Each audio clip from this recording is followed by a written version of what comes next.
Hello students, स्वागत है आप सभी का ज्ञानशाला एकेडमी के यूट्यूब चैनल पर। मैं हूं सुलभ और मेरे साथ मिलकर आप पढ़ रहे थे मध्य प्रदेश की जनजातियां एमपीपीएससी प्रीलिम्स यूनिट 10 जो नया सिलेबस ऐड हुआ है।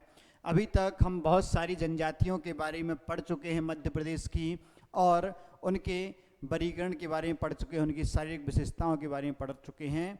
तो आज के लेक्चर में हम पढ़ेंगे क्या, विमुक्त घुमंतू जनजातियों के बारे में। लास्ट लेक्चर में हमने पढ़ा था क्या, विशेष पिछड़ी कमजोर जनजातियों के बारे में। आज हम देखेंगे क्या, विमुक्त घुमंतू और अर्ध घुमंतू जनजातियां। तो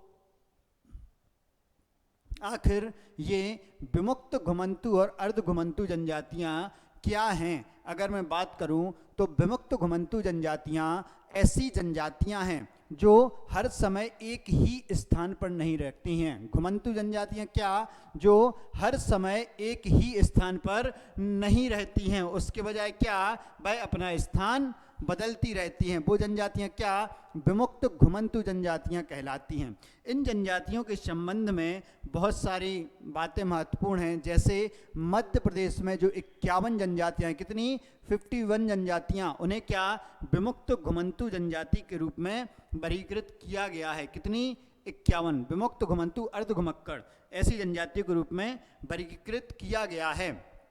इनमें से भी 21 जनजातियों को क्या, विमुक्त जनजातियां, और उसमें से कितनी, 30 जनजातियों को। तो जो 21 जनजातियां हैं, 21 को विमुक्त और 30 को घुमक्कड़ जनजाति के रूप में वर्गीकृत किया गया है। याद रखिएगा, महत्वपूर्ण बिंदु है। और ये जो जनजातियां हैं यह हमेशा से ही क्या, शैक्षणिक रूप से पिछड़ी हैं, स्वास्थ्य दशाएं इनकी खराब हैं, आवास की व्यवस्था नहीं है। क्यों? यह खानाबदोश होती हैं। कैसी होती हैं जनजातियां? ये जनजातियां खानाबदोश होती हैं। प्राचीन काल से ही यह एक जगह पर घर बनाकर नहीं रह रही हैं, इसलिए इन्हें घुमक्कड़ जनजातियां कहा जाता है। अगर हम बात करें इनके इतिहास की कि भाई इनका इतिहास कैसा रहा, अगर हम इसकी बात करें तो ये जनजाति क्या हैं, जो जनजातीय वर्ग हैं उनमें सबसे ज़्यादा सुभेद्य भी हैं। सुविधाओं के माध्यम से, सुविधाओं की स्थिति से देखें तो बहुत पिछड़ी हुई हैं। इसके अलावा विमुक्त समुदाय के इतिहास की बात करें तो विमुक्त समुदाय ऐसा समुदाय है जिसे अंग्रेजों ने क्या, जन्मजात अपराधी के रूप में वर्गीकृत किया था। तो अंग्रेजों ने इन्हें क्या, जन्मजात अपराधी के रूप में वर्गीकृत किया था। कब? 1871 में। तो 1871 में यह कौन सा एक्ट लाए थे? आपराधिक जनजाति अधिनियम के माध्यम से, आपराधिक जनजाति अधिनियम के माध्यम से विमुक्त जनजातियों को जन्मजात अपराधी अधिसूचित किया गया था। इनका नाम विमुक्त नहीं था पहले। अंग्रेजों के ज़माने में ये जनजातियां क्या कहलाती थी? जन्मजात अपराधी वाली जनजाति कहलाती थी ये। जैसे कंजर जनजाति चलती है तो कंजर जनजाति क्या करती है? चोरी डकैती उसके लिए सामान्य बात है। कैसी बात है? सामान्य बात है, तो चोरी डकैती यह करती थी। फिर इन्हें जन्मजात अपराधी अंग्रेजों ने कहा, और उसके बाद वर्तमान में ये क्या, विमुक्त जनजाति कहलाने लगे। फिर मैं बात करूं कि कब इन्हें विमुक्त जनजाति नाम कब इन्हें क्या, विमुक्त जनजाति नाम दिया गया, ये बात करूं तो 1952 में। कब? 1952 में इन्हें इस शब्द को क्या, जन्मजात अपराधी शब्द निरसित किया भारत सरकार ने 1952 में। इन्हें क्या, विमुक्त नाम का दिया गया। क्या कहा गया? इन्हें विमुक्त कहा गया। याद रखिएगा। फिर इसके बाद क्या हुआ कि भाई ये जो जनजातियां हैं ना, खानाबदोश जनजाति भी कहा जाता है। खानाबदोश आप लोगों ने डिस्कवरी देखी हो तो ऐसा शेर खानाबदोश कहलाता है जो अपनी टेरिटरी ढूंढने के लिए, अपना घर ढूंढने के लिए यहाँ से वहाँ घूमता फिरता रहता है। तो ये जनजातियां क्या, घूमती फिरती थी, कोई स्थायी निवास नहीं रहता था, तो इन्हें क्या, खानाबदोश भी कहा जाता है। अगर हम इनकी विशेषताओं की बात करें तो क्या विशेषताएं हैं कि भाई ये विमुक्त के रूप में इन्हें सूचीबद्ध किया गया, तो ये खानाबदोश भी हैं, और ये क्या करते हैं, यह हर समय एक ही स्थान पर रहने के बजाय क्या करते हैं, अपना स्थान बदलते रहते हैं। हर जगह हर समय एक ही स्थान पर नहीं रहते हैं। इसके अलावा इनकी निजी भूमि भी नहीं होती, इनके पास क्या नहीं होती, निजी भूमि नहीं होती और घर स्वयं का घर भी नहीं होता। यह ऐतिहासिक रूप से इनकी स्थिति ऐसी है कि ना इनके पास निजी भूमि होती है, ना ही ऐतिहासिक रूप से इनके पास घर है।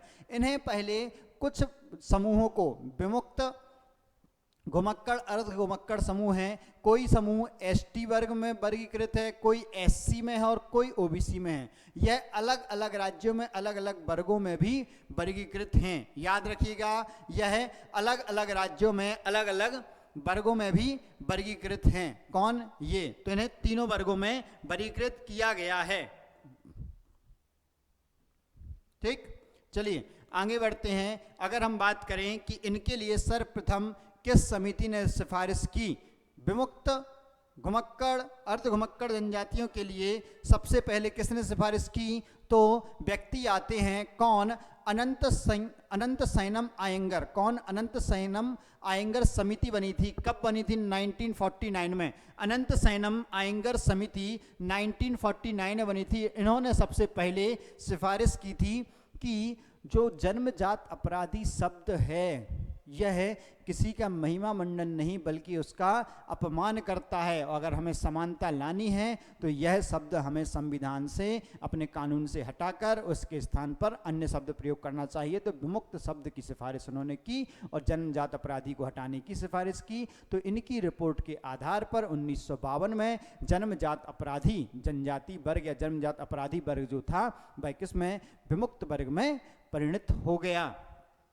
फिर इसके बाद बात आती है कि जो सबसे पहला आयोग बना था ओबीसी आयोग, कौन सा? काका कालेलकर आयोग। कौन सा आयोग? काका कालेलकर आयोग। तो इसने भी इस संबंध में, इसने भी इनके उत्थान के संबंध में सिफारिश की थी। किसने? काका कालेलकर आयोग ने। फिर इसके बाद जो 1980 में बीपी मंडल की अध्यक्षता में ओबीसी आयोग गठित हुआ था, तो उस आयोग ने अपनी रिपोर्ट में भी ऐसे वर्गों के उत्थान की बात की थी। यह मैं आपको क्रम से बता रहा हूं। सबसे पहले क्या?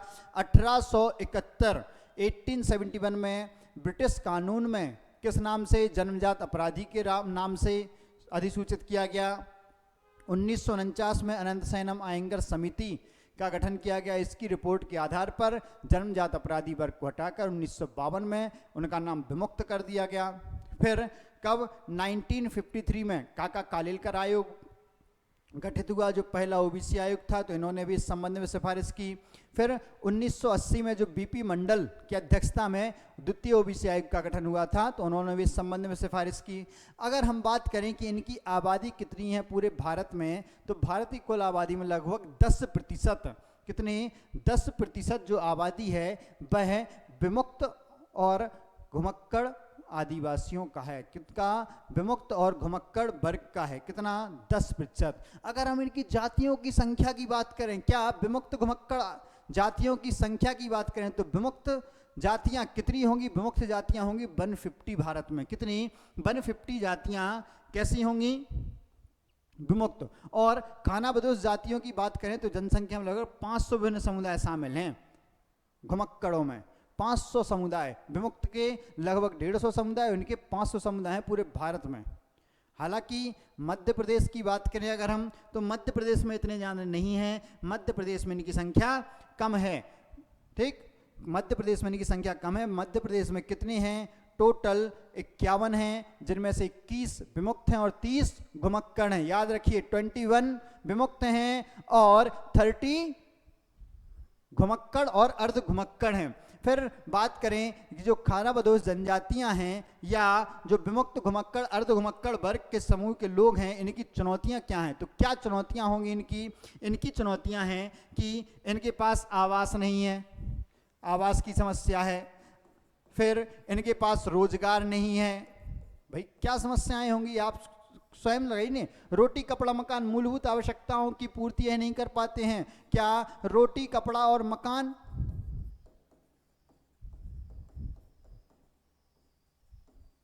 तो मकान क्या? आवास में आ गया। आप जनजातियों के लिए प्रधानमंत्री जनमन योजना एक प्रारंभ की गई है, उसमें आवास भी है। ओवरऑल हर तरीके से जनजातियों का उत्थान करना है। फिर एक इनसे क्या होता रहा है? प्राचीन काल से ही प्रशासनिक दुर्व्यवहार। प्रशासनिक दुर्व्यवहार, चूंकि इनके जो पूर्वज थे, प्रशासनिक दुर्व्यवहार इनसे होता रहा है, चूंकि इनके जो पूर्वज थे वो पूर्वज अपराधों में संलिप्त रहते थे या परंपरागत रूप से वो अपराध करते थे। भाई उनकी नैतिकता नहीं है भाई चोरी करना, या कोई माल जा रहा है, ट्रक में माल जा रहा है तो उनको माल उससे चुराना उनको बुरा नहीं लगता है भाई, उसे अपराध नहीं मानते, उनके लिए वो सामान्य बात है। तो इन्हें क्या प्रशासनिक दुर्व्यवहार का सामना करना पड़ा है। और साथ ही साथ क्या है, इनके बीच जो जातियों का वर्गीकरण है वो स्पष्ट नहीं है, कौन सा उच्च वर्ग है कौन सा निम्न वर्ग है कोई भी ये स्पष्ट नहीं है। फिर इसके अलावा क्या, सामाजिक सुरक्षा नहीं है इनके पास, क्या नहीं है, सामाजिक सुरक्षा। अब सामाजिक सुरक्षा में क्या, सामाजिक सुरक्षा के लिए ना तो इनको शिक्षा प्राप्त हो रही है, शिक्षा की सुविधा नहीं है, स्वास्थ्य दशाएं इनकी उचित नहीं है। फिर इसके अलावा जो आईडी कार्ड बनते हैं, विभिन्न कार्ड कागज जैसे राशन कार्ड हुआ, जाति प्रमाण पत्र हुआ या अन्य कोई सर्टिफिकेट, तो उनकी भी भाई इनके पास उपलब्धता नहीं है, यह उसके मामले में जागरूक नहीं है, जागरूकता का भी अभाव है। और जो रोजगार है, रोजगार की निश्चितता नहीं है।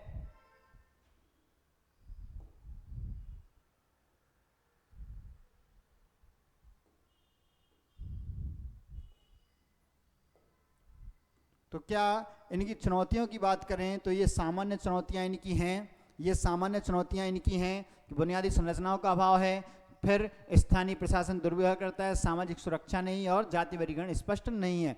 फिर मैं बात करूं कि मध्य प्रदेश की जनजातियां, कौन सी जनजातियां, मध्य प्रदेश की जो घुमक्कड़ अर्ध घुमक्कड़ जनजातियां हैं जिनकी संख्या कितनी है 30, जिनकी संख्या 30 है, तो उनकी लिस्ट आपको दिख रही होगी, एक बार आपको ये लिस्ट देखनी होगी। और अगर आपसे पूछ लिया जाता है निम्न में से कौन सा वर्ग घुमक्कड़ अर्ध घुमक्कड़ या विमुक्त में शामिल नहीं है, तो आपसे ऑप्शन आए, क्वेश्चन आएगा तो आपको बताने होंगे। जैसे कौन से हैं, बल्दिया, बछोबालिया, भाटे, भंटू, देवार, दुर्गी मुर्गी, चिसाड़ी, ईरानी, गिंधाली, जेगी जोगी कनफटा, फिर जोशी, बाल संतोषी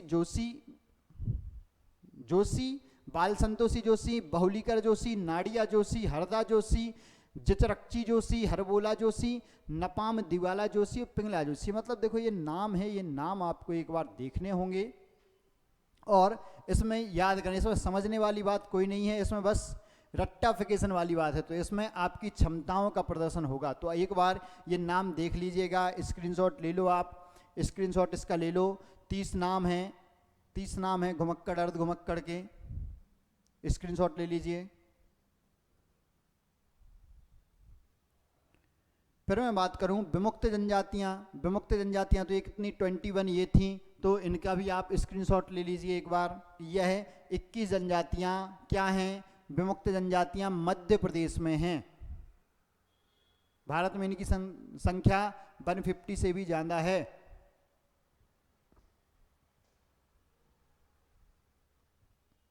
चलिए अब अगर मैं बात करूं इनके लिए जो कल्याण के लिए एक विभाग का गठन किया गया है, वह कौन सा विभाग है, तो विमुक्त घुमंतु एवं अर्ध घुमंतु जनजाति कल्याण विभाग। इनके कल्याण के लिए विमुक्त घुमंतु एवं अर्ध घुमंतु जनजाति कल्याण विभाग की स्थापना की गई। कब, 2011 में। कब, 2011 में इनकी इस कल्याण विभाग की स्थापना की गई, जिसका मुख्यालय भोपाल में है। कहाँ है इसका मुख्यालय, इसका मुख्यालय भोपाल में है। और इसके जो कर्मचारी हैं उनकी नियुक्ति आदिम जाति कल्याण विभाग या अनुसूचित जनजाति कार्य विभाग, जिसका वर्तमान में नाम क्या है, अनुसूचित जनजाति कार्य विभाग। जो आदिम जाति कल्याण विभाग है यह इसके कर्मचारी की नियुक्ति करता है, जिसका वर्तमान में नाम क्या है, अनुसूचित जनजाति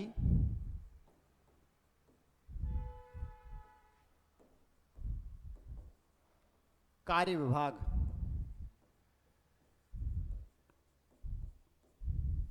यह है, इसका नाम है, 2021 में इसका नाम ये कर दिया गया था, तो याद रखिएगा।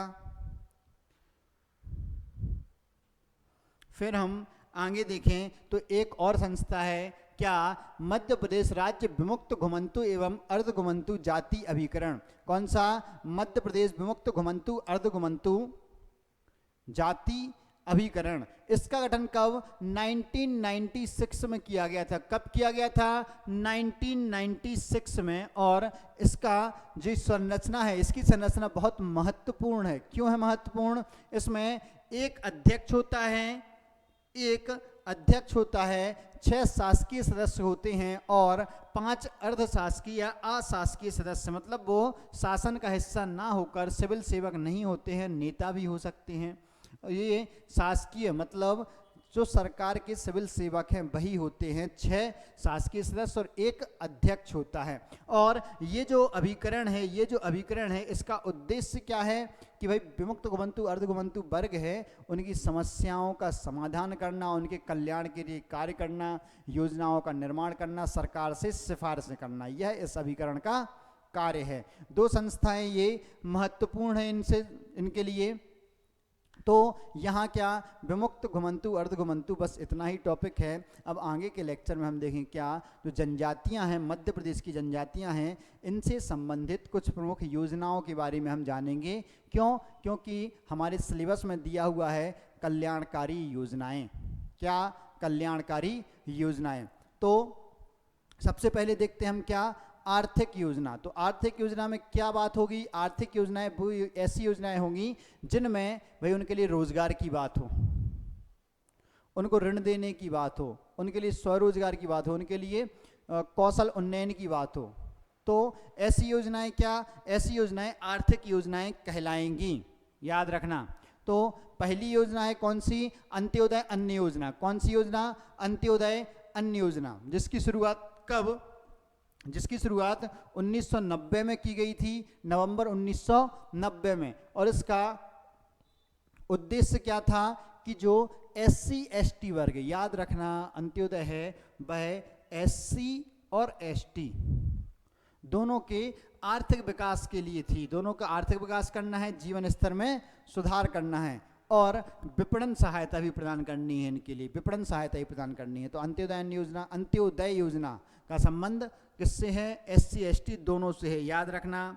और 1990 में प्रारंभ की गई थी। फिर हमारी अगली योजना है सहारा योजना। कौन सी? सहारा योजना। इसमें क्या था? जो ST हैं, ST वर्ग के जो दिव्यांग हैंडीकैप्ड हैं, तो उनके लिए उद्योगों तथा पशुपालन हेतु विशेष सहायता प्रदान करनी थी। क्या?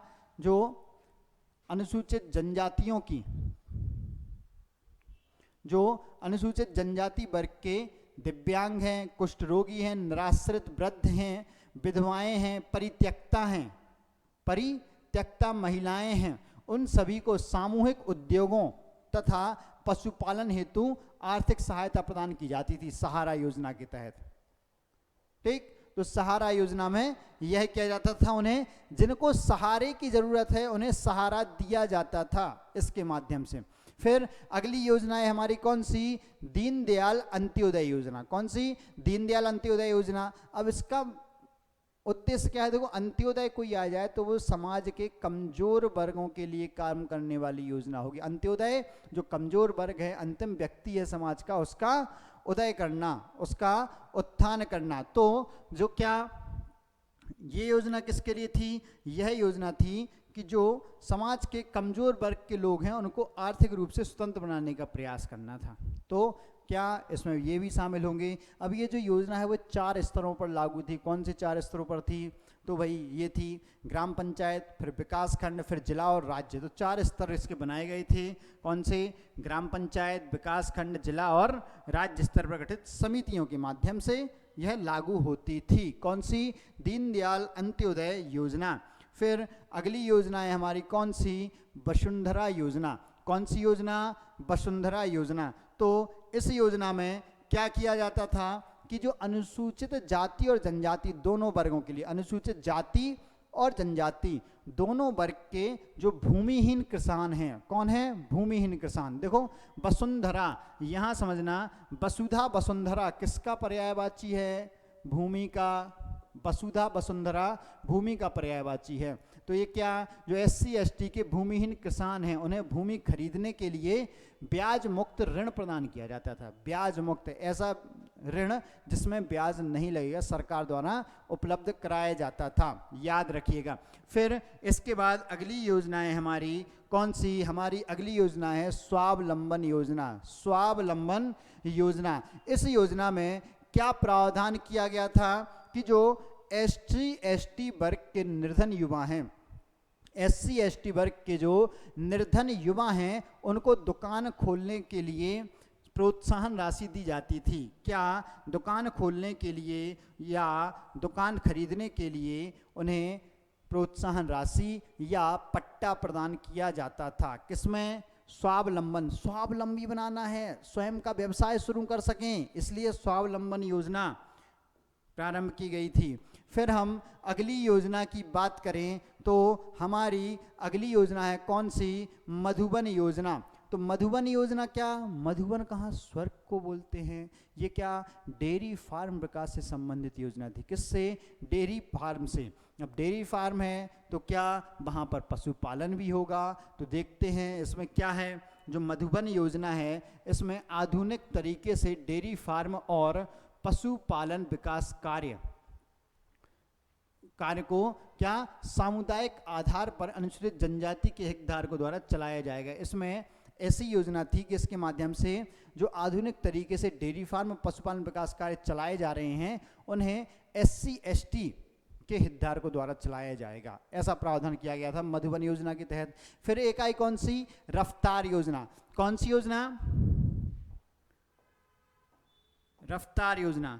तो रफ्तार योजना में क्या किया गया, जो SC/ST वर्ग के श्रमिक हैं उन्हें संगठित करो और फिर बस या ट्रक खरीदने के लिए ऋण भी दो और प्रोत्साहित करो कि भाई आप बस या ट्रक खरीदो और सामूहिक रूप से उसको चलाओ, तो आपकी आमदनी बढ़ेगी, स्वरोजगार भी मिलेगा आपको। क्या मिलेगा, स्वरोजगार। फिर इसके बाद हमारी अगली योजना है, हमारी अगली योजना है कौन सी, बंजा योजना। कौन सी योजना, बंजा योजना। अब बंजा योजना लगाइए, शब्द का अर्थ वनोपज से संबंधित है। बंजा योजना किससे, वनोपजों से संबंधित है, वनोपज जो आदिवासी जंगलों से इकट्ठी करते हैं। अब जो बंजा योजना है इसमें क्या था, इसका उद्देश्य था कि लघु वनोपज, आदिवासी जो लघु वनोपजों पर आश्रित हैं इनके श्रमिकों को, तो आदिवासी श्रमिकों को उनके निवास के निकट ही लघु उद्योगों में लाभप्रद रोजगार दिलाना। भाई वनोपज पर आधारित जो उद्योग हैं उनकी स्थापना इनके निवास के आसपास करेंगे तो जो आदिवासी श्रमिक हैं उन्हें वहीं पर क्या मिल जाएगा, उन्हें वहीं पर रोजगार मिल जाएगा। यह सुविधा ये देना चाहते थे किसके माध्यम से, तो बंजा योजना के माध्यम से। फिर अगली योजना है हमारी, जो हमारी अगली योजना है, हाँ वो है टांट्या भील स्वरोजगार योजना। कौन सी, टांट्या भील स्वरोजगार योजना। देखो टांट्या भील के नाम से दो योजना है, एक तो टांट्या मामा स्वरोजगार योजना है, वो 2022 की प्रारंभ की गई है, और एक है टांट्या भील स्वरोजगार योजना, यह है 2013 की। बिल्कुल महत्वपूर्ण तरीके से याद करना, कंफ्यूज हो सकते हैं ये कब की है, यह 2013 की योजना है। और इस योजना का उद्देश्य क्या है, इस योजना का उद्देश्य है कि जो आदिवासी युवा हैं उन्हें स्वरोजगार के लिए क्या करना है, वित्तीय सहायता देनी है, स्वरोजगार के लिए वित्तीय सहायता देनी है इनके लिए। और इसके लिए कुछ प्रावधान क्या किए गए हैं कि जो आदिवासी वर्ग के उच्च शिक्षित युवा हैं, कौन है, आदिवासी वर्ग के उच्च शिक्षित युवा, उन्हें ही दिया जाएगा। और फिर उन्हें क्या 50,000 से 25 लाख रुपए तक का ऋण बैंकों के माध्यम से उपलब्ध कराया जाएगा। किनके माध्यम से, बैंकों के माध्यम से। कितना, 50,000 से 25 लाख रुपए तक का। पात्रता क्या, उच्च शिक्षित, मतलब स्नातक तो होना ही चाहिए, उच्च शिक्षित में स्नातक तो आएगा कि स्नातक उसको होना चाहिए। फिर जो अगली योजना हमारी है जो हम अगली योजना की बात करें तो अगली योजना है जनजातीय क्षेत्रों में व्यावसायिक प्रशिक्षण योजना। अब नाम से ही पता चल रहा है जनजातीय क्षेत्रों में व्यावसायिक प्रशिक्षण है, तो व्यावसायिक प्रशिक्षण दिया जाएगा, कौशल उन्नयन की बात है इस योजना में। तो यह योजना कब 1992-93 में शुरू की गई थी, 1992-93 में शुरू की गई थी। और इसमें क्या, युवाओं को स्वरोजगार प्रोत्साहन के लिए कौशल उन्नयन, ये किसकी, कौशल उन्नयन की योजना है। किसकी, कौशल उन्नयन की। प्रशिक्षण की बात है तो कौशल उन्नयन की। अगर आ जाए कि जनजातियों के कौशल उन्नयन से संबंधित योजनाएं लिखिए, तो आपको उसमें इस योजना का भी उल्लेख करना है। और कौशल उन्नयन किसके लिए, स्वरोजगार के लिए भी और उद्योगों में भी। 92-93 है इसका, 92-93 याद रखिएगा। जनजातीय क्षेत्रों में व्यावसायिक प्रशिक्षण योजना। फिर हम अगली योजना की बात करें तो अभी हाल ही में बहुत चर्चित रही थी ये योजनाएं। कौन सी योजना है हमारी अगली योजना, हमारी अगली योजना है भगवान बिरसा मुंडा स्वरोजगार योजना। कौन सी, भगवान बिरसा मुंडा स्वरोजगार योजना। यह कब प्रारंभ हुई, सितंबर 2022। अगर इस योजना के संदर्भ में आपको लिखा मिल जाए कि 15 नवंबर 2022, तो वो भी टिक कर देना। क्यों, 2 बार प्रारंभ की गई थी, सितंबर 2022 में प्रारंभ की गई, और फिर 15 नवंबर 2022 को जनजातीय गौरव दिवस के दिन प्रधानमंत्री द्वारा फिर से प्रारंभ भी यह की गई थी। तो क्या आपको प्रायोरिटी किसको देनी है, सितंबर 2022 को।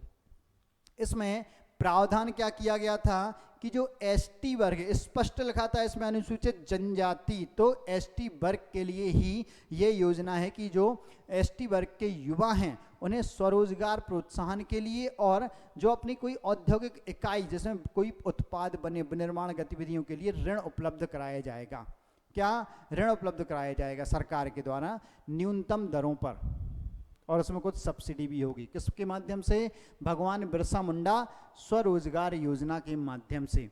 फिर हम बात करें कि एक और योजना जो हमें अभी क्या पढ़नी थी, टांट्या मामा आर्थिक कल्याण योजना। कौन सी, टांट्या मामा आर्थिक कल्याण योजना। ये भी इसी दिन प्रारंभ हुई थी। अब याद रखना, अभी हमने थोड़ी देर पहले कौन सी पढ़ी थी, टांट्या भील स्वरोजगार योजना। ये कौन सी है, टांट्या मामा आर्थिक कल्याण योजना। कौन सी, टांट्या मामा आर्थिक कल्याण योजना, यह अलग है।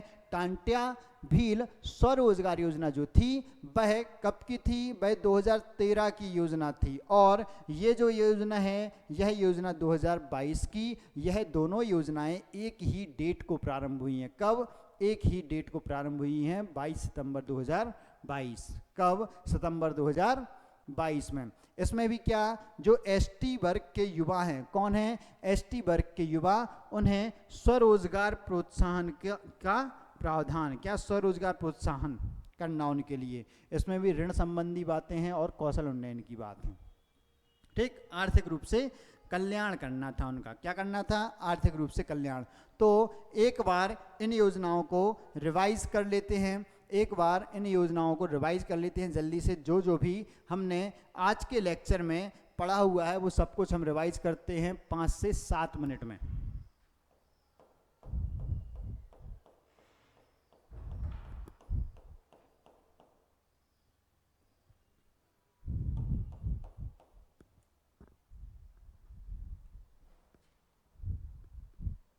चलिए, तो क्या पढ़ा हमने सबसे पहले, विमुक्त घुमंतु अर्धघुमंतु जनजातियां तो कौन सी होती हैं, जो भाई एक जगह स्थायी होकर नहीं रहती हैं, अपना स्थान बदलती रहती है, वह घुमंतु जनजातियां कहलाती हैं।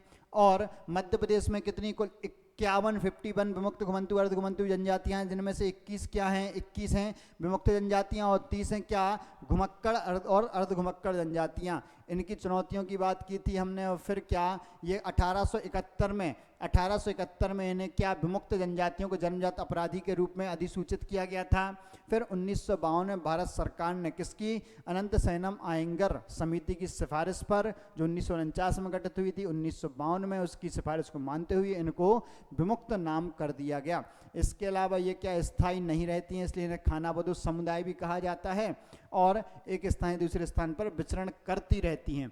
और इनके पास निजी स्वामित्व नहीं होता है, भूमि स्वामित्व, तो निजी भूमि की उपलब्धता ना होना भी इनकी एक समस्या है। SC ST OBC सभी में इन्हें वर्गीकृत किया गया है, अलग अलग क्षेत्रों में अलग अलग जातियों को अलग अलग वर्ग में रखा गया है।